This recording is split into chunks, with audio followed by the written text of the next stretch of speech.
Good evening, this is Sunil. Welcome to special story. సమకాలీన అంశాలు, పరిణామాలు వెనుకున్న సామాజిక రాజకీయ కోణాలను విశ్లేషించే ప్రత్యేక కార్యక్రమం స్పెషల్ స్టోరీకి స్వాగతం.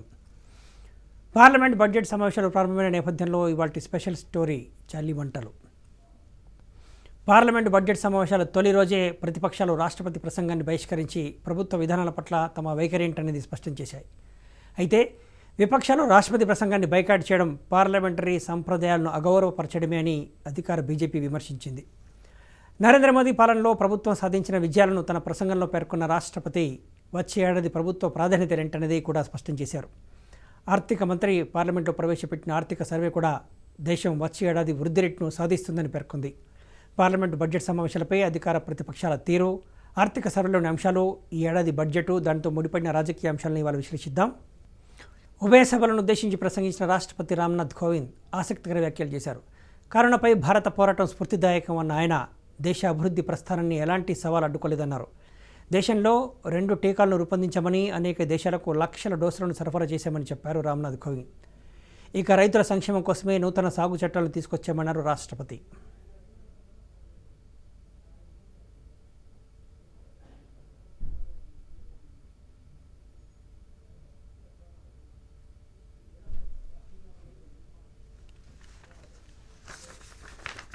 सदस्यगण,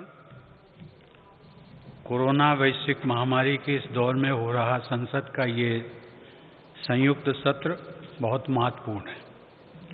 नया वर्ष भी है, नया दशक भी है और इसी साल हम आज़ादी के 75वें वर्ष में भी प्रवेश करने वाले हैं।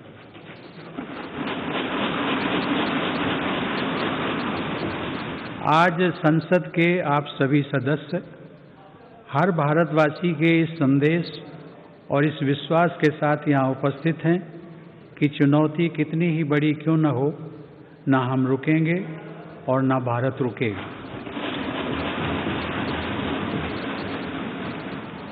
भारत जब जब एकजुट हुआ है तब तब उसने असंभव से लगने वाले लक्ष्यों को प्राप्त किया है। ऐसी ही एकजुटता और पूज्य बापू की प्रेरणा ने हमें सैकड़ों वर्षों की गुलामी से आज़ादी दिलाई थी। इसी भावना को अभिव्यक्त करते हुए राष्ट्र प्रेम से ओतप्रोत कवि असम केसरी अंबिका गिरी राय चौधरी ने कहा था, ओम तत्सत भारत महत ऐक चेतोनाथ एक ध्यानोत ऐक साधोनाथ ऐक आवेगोत ऐक होइसा ऐक होइसा।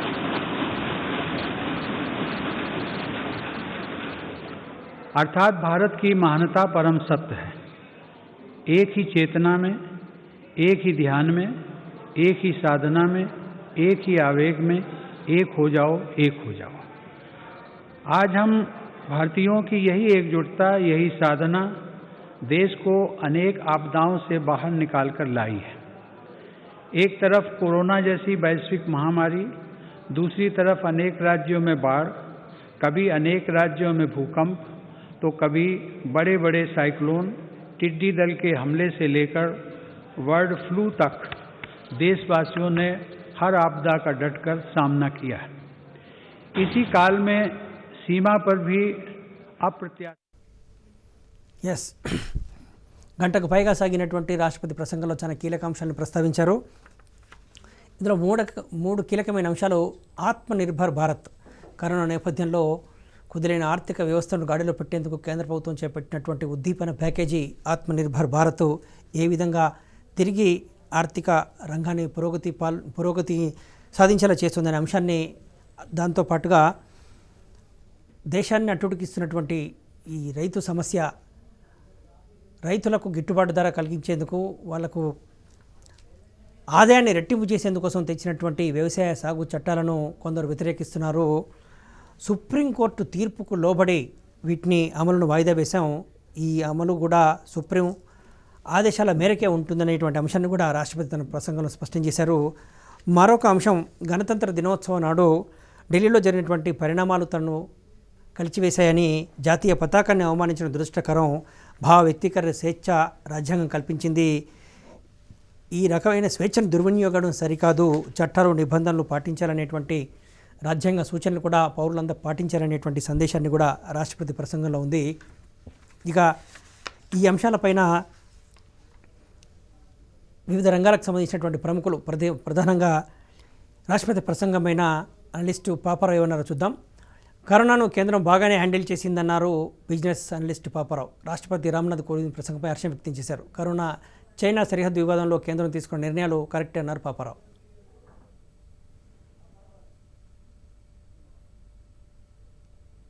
పెట్టి 2021 మార్చి 31వ తారీఖుతో ముగిసే ఆర్థిక సంవత్సర కాలంలో భారత ఆర్థిక వ్యవస్థ 7.7% పతనం అవుతున్న అంచనాలు.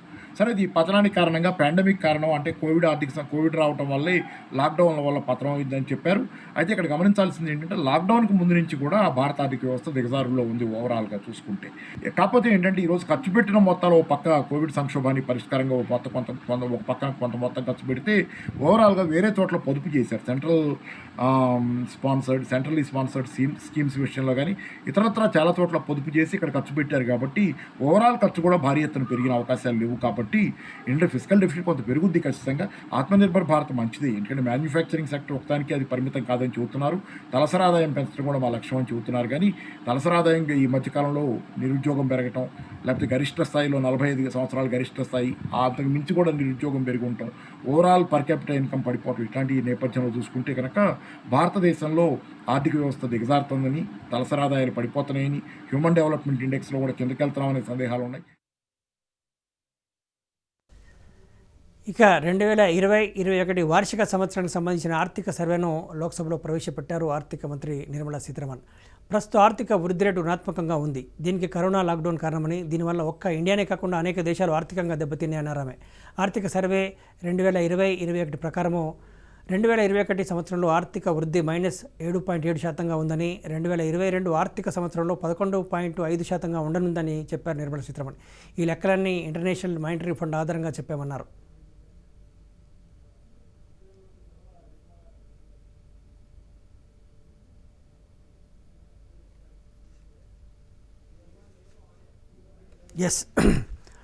ఆర్థిక సర్వే గణాంకాలు కొంత ఆసక్తికరంగా ఉన్నాయి.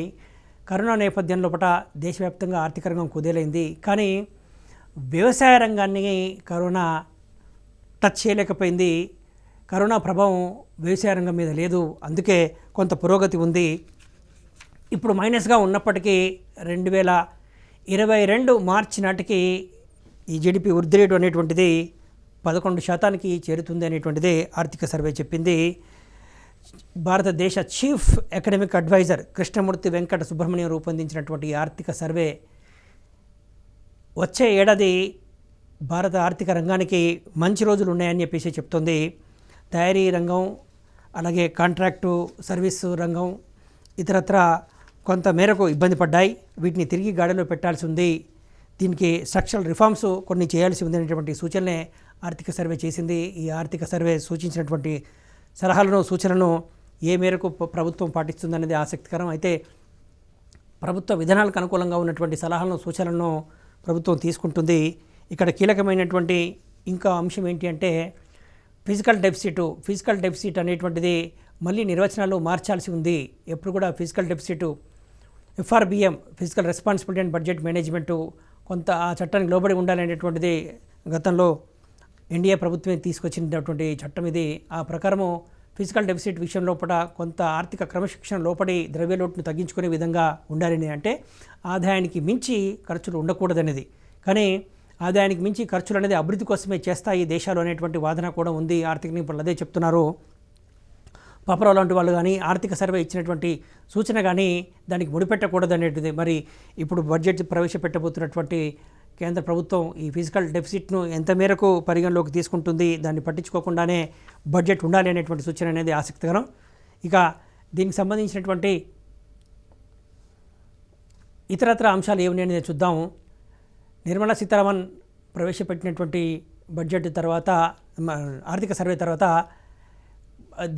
ప్రధానమంత్రి నరేంద్ర మోడీ ఏమన్నారంటే, దీనికి సంబంధించి పార్లమెంటు సమావేశాలకు ముందు ప్రధాని మీడియాతో మాట్లాడారు. 2020 సంవత్సరంలో కేంద్ర ప్రభుత్వం ప్రకటించిన ఆర్థిక ప్యాకేజీలు మినీ బడ్జెట్ లాంటివన్నీ చెప్పారు మోడీ. दशक का आज ये पहला सत्र प्रारंभ हो रहा है। भारत के उज्जवल भविष्य के लिए ये दशक बहुत ही महत्वपूर्ण है और इसलिए प्रारंभ से ही आज़ादी के दीवानों ने जो सपने देखे थे, उन सपनों को, उन संकल्पों को तेज गति से सिद्ध करने का ये स्वर्णिम अवसर अब देश के पास आया है। इस दशक का भरपूर उपयोग हो और इसलिए इस सत्र में इस पूरे दशक को ध्यान में रखते हुए चर्चाएं हो, सभी प्रकार के विचारों की प्रस्तुति हो और उत्तम मंथन से उत्तम अमृत प्राप्त हो, ये देश की अपेक्षाएं हैं। मुझे विश्वास है कि जिस आशा और अपेक्षा के साथ देश के कोटि कोटि जनों ने हम सबको संसद में भेजा है, हम संसद के इस पवित्र स्थान का भरपूर उपयोग करते हुए लोकतंत्र की सभी मर्यादाओं का पालन करते हुए जन आकांक्षाओं की पूर्ति के लिए अपने योगदान में पीछे नहीं रहेंगे, ये मुझे पूरा विश्वास है। सभी सांसद इस सत्र को और अधिक उत्तम बनाएंगे, ये मेरा पूरा विश्वास है। ये बजट का भी सत्र है। वैसे शायद भारत के इतिहास में पहली बार हुआ कि 2020 में एक नहीं हमें ఎస్ కొత్త దశాబ్దం 2021 ఇది కొత్త దశాబ్దంలో అక్కడికి పెడుతున్నాం. ఇది భారత ఆర్థిక వ్యవస్థ పురోగతి సాధించే విధంగా విధానాలు ఉంటాయనేటువంటి ఆశాభావాన్ని ప్రధాని వ్యక్తం చేశారు. పార్లమెంటు సమావేశాలు, ఆర్థిక సర్వే, వీటిపైన ఇతర ప్రముఖులు, ఆర్థిక రంగ నిపుణులు, వివిధ పార్టీల నాయకులు ఏ విధంగా స్పందించారు, సమావేశాలు అలాగే ఆర్థిక సర్వే పైన వివిధ రకాల ప్రముఖులు, బిజినెస్ అనలిస్టు పాపారావు, అలాగే మరో అనలిస్టు పెంటపాటి పుల్లారావు, ఆర్థిక విభాగ ప్రొఫెసర్ హరిశేషు, అలాగే వైఎస్ఆర్సీపీ పార్లమెంటరీ పార్టీ నాయకుడు విజయసాయి రెడ్డి, కాంగ్రెస్ ఎంపీ కోమటిరెడ్డి వెంకటరెడ్డి వీళ్ళంతా స్పందనలు చూద్దాం. ముందుగా బిజినెస్ అనలిస్టు పాపారావు ఏం మాట్లాడారు చూద్దాం ఆర్థిక సర్వే పైన. చక్కగా అడ్డుకున్నాం. నా ప్రభుత్వం చాలా చక్కగా చేసింది. ప్రజలకి తిండి అందించింది, ఉద్యోగాలు లేనప్పుడు అది అందించింది, అన్ని విషయాలు చూసుకున్నది. ఫ్యూచర్ కూడా ప్లాన్ చేస్తున్నారు. ఎడ్యుకేషన్, మెడికల్ ఎడ్యుకేషన్, హెల్త్ సెక్టార్లో ఎన్నో విషయాలు చేస్తున్నాం. ఆరోగ్యం పెంచితే ఆరోగ్యమే ధనం అని సామెతకి ఎదురు చెప్తున్నాం. అన్ని విధాలుగా చెప్పి చాణక్యుడు కూడా అన్నది, ఏ మనిషి అయినా పని చేయకుండా ఉంటే దేనికి ఉపయోగపడదు, గడ్డి పరికే నయమని ఆయన ఆ కొటేషన్ కూడా ఇచ్చారు. అందువల్ల ఈవేళ ఆయన చాలా ఆప్టిమిస్టిక్ పిక్చర్. ఆయన గవర్నమెంట్ మోడీ గవర్నమెంట్ చాలా బాగా చేసింది, చాలా బాగా చేస్తుంది. ఆయన పార్లమెంట్కి చెప్పారు. దాని గురించి రాబోయే బడ్జెట్లో, రాబోయే పార్లమెంట్ సెషన్లో కూడా ఇవన్నీ పాటిస్తారు. ఎక్కువ ఇవాళ ఆయన మాట్లాడిన విషయాలకి ఎక్కువ ఎంఫసిస్ ఉంటుంది, ఎక్కువ ముఖ్యత ఉంటుంది.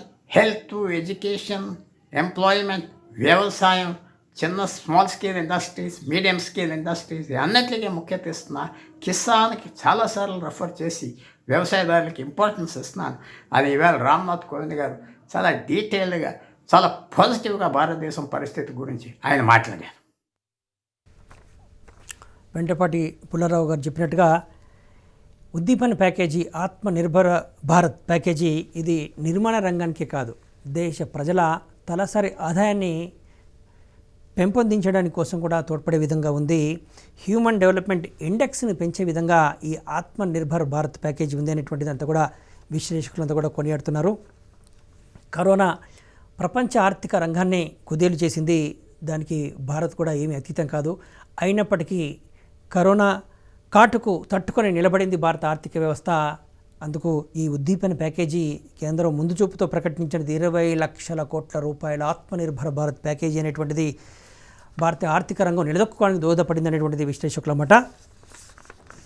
మరో అనలిస్టు ఏమంటాడో చూద్దాం. ఈ 2021-22 ఆర్థిక సంవత్సరానికి గాను ఈ జీడిపి వృద్ధి రేటు 11% పెరిగేటటువంటి ఆశాభావాన్ని కేంద్ర ఆర్థిక మంత్రి వ్యక్తం చేయడం జరిగింది పార్లమెంట్లో ఆర్థిక సర్వేని ప్రకటిస్తున్నటువంటి సందర్భంలో.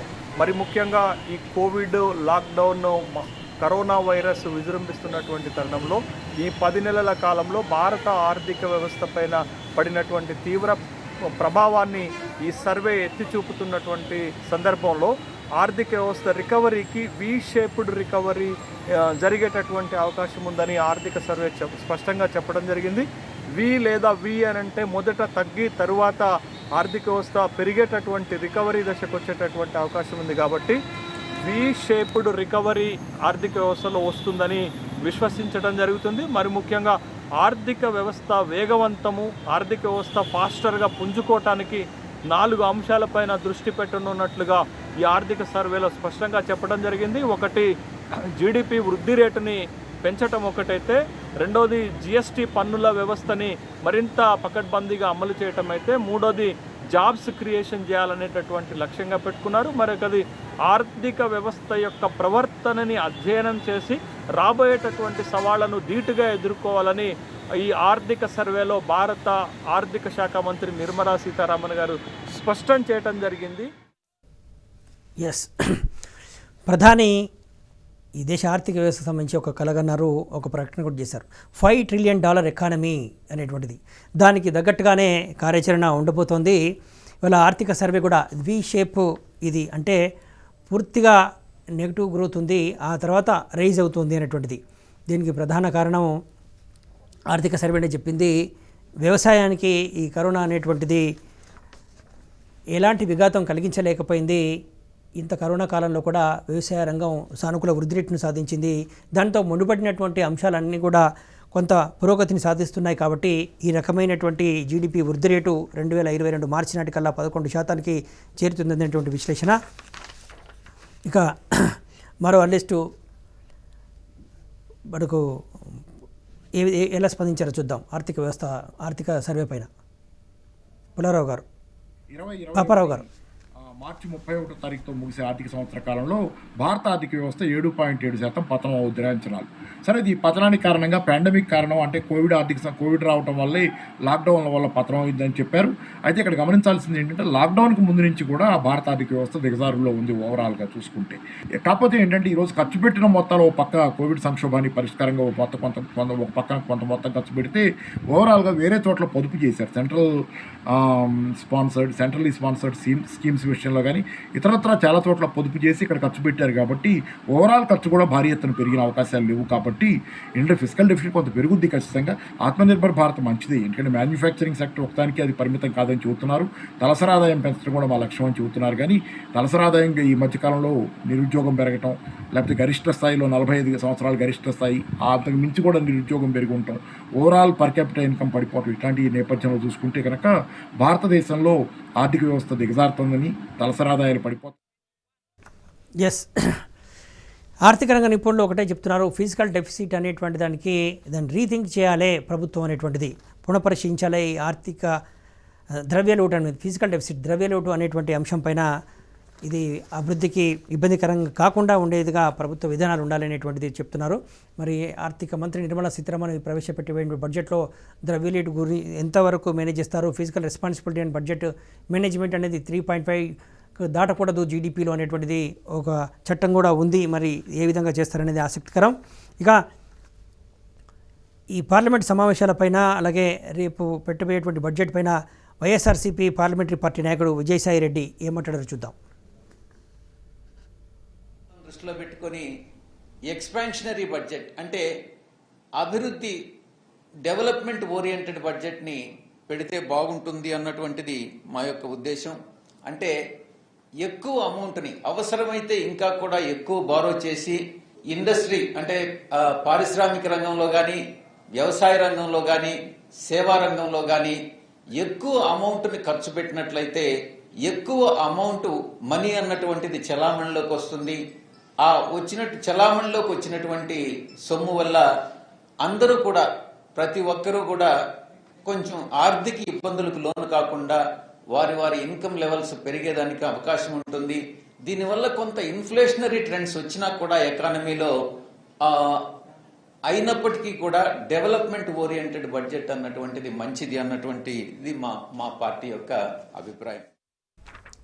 ఎస్, వైఎస్ఆర్సీపీ ప్రతిపక్షాలతో సంబంధం లేకుండా పార్లమెంటు సమావేశాల్లో పార్టిసిపేట్ చేసినటువంటి పార్టీ. రాష్ట్రపతి ప్రసంగాన్ని చాలా పార్టీలు బైకాట్ చేసినాయి.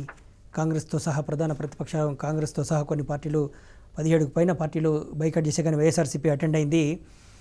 ఇక్కడ ఫండ్ ఫ్లో, నగదు చలామణి ఉండేలా చూడాలి.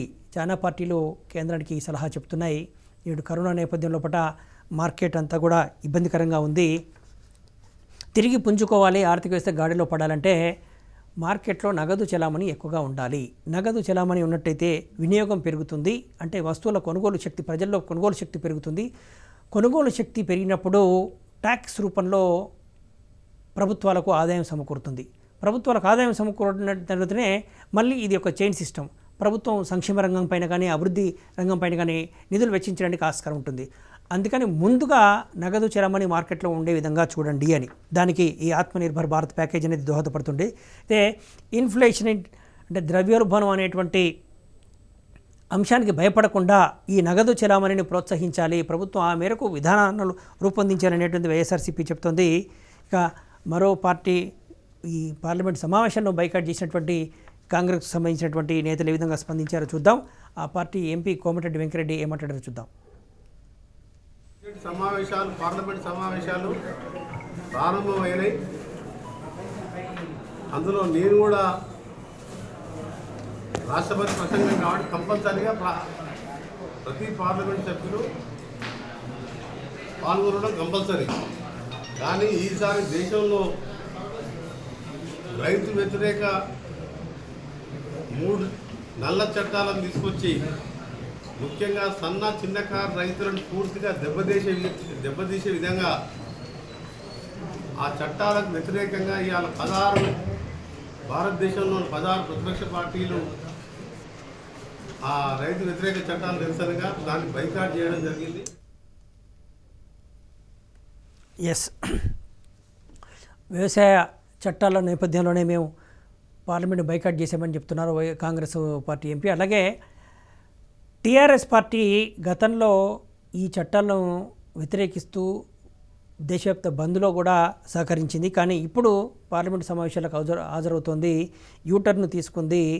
వ్యవసాయం రైతులు విషయంలో టీఆర్ఎస్ స్టాండ్ మార్చుకొని రైతులకు మోసం చేస్తుందనే కాంగ్రెస్ పార్టీ విమర్శిస్తోంది. అయితే రాష్ట్రపతి ప్రసంగాన్ని బైకాట్ చేయడం అనేది పార్లమెంటరీ సాంప్రదాయం కాదు.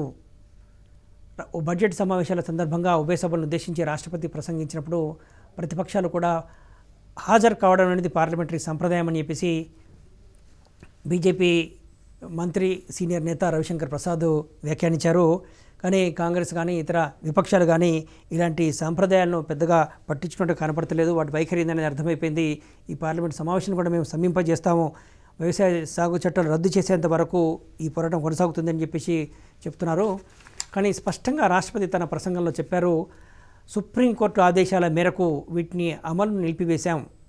వ్యవసాయ శాఖ మంత్రి నరేంద్ర తోమర్ కూడా 1.5 ఏళ్ల పాటు ఈ వ్యవసాయ చట్టాల అమలును కూడా నిలిపివేస్తామని చెప్పినప్పుడు కూడా రైతు సంఘాలు ఉద్దేశపూర్వకంగా కేంద్ర ప్రభుత్వాన్ని పొలిటికల్గా డ్యామేజ్ చేయాలనేటువంటి ఒక కుట్రపూరిత విధానంతో ఢిల్లీలో 26 జనవరి రోజు ఏ రకంగా విధ్వంసం సృష్టించారని చూసాం. ఆ అంశాలన్నీ కూడా ఇప్పుడు దేశవ్యాప్తంగా దుమారం లేపుతున్నాయి, ప్రతిపక్షాలను ఇరుకున పెడుతున్నాయి. అయినప్పటికీ కూడా వాళ్ళు స్టాండ్ మార్చుకోకుండా ఇదే విధంగా ముందుకెళ్తున్నారు.